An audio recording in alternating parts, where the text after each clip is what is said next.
ঢাকা থেকে একজন লোক কক্সবাজার যাবে। প্রিয় ময়মনসিংহবাসী আওয়াজ করে বলেন, কই যাবে? ডবল ডেকার বাস আছে না, যেগুলোতে ঘুমায় ঘুমায় যাওয়া যায়।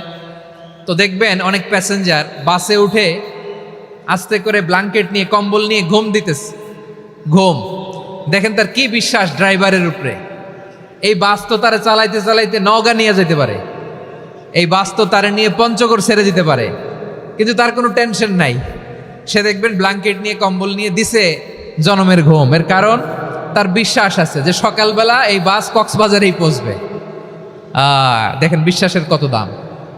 ঢাকা থেকে জেদ্দা ওমরা করতে যারা যান দেখবেন 40,000 ফিট উপরে বিমানে অনেকে কম্বল চাপা দিয়ে ঘুম দিতেছে। ঘুম এই বিমান 40,000 ফিট উপর দিয়ে পাইলট চালায়া এটাকে আফ্রিকার জঙ্গলে নিয়ে যায় নাকি ভারত মহাসাগরে নিয়ে যায়, তার কোনো টেনশন নাই। সে ঘুম, কারণ তার পাইলটের উপর, এই এয়ারলাইন্সের উপর বিশ্বাস আছে যে সকালবেলায় এটা জেদ্দা আন্তর্জাতিক বিমানবন্দরে ল্যান্ড করবে। ঠিক কিনা বলেন?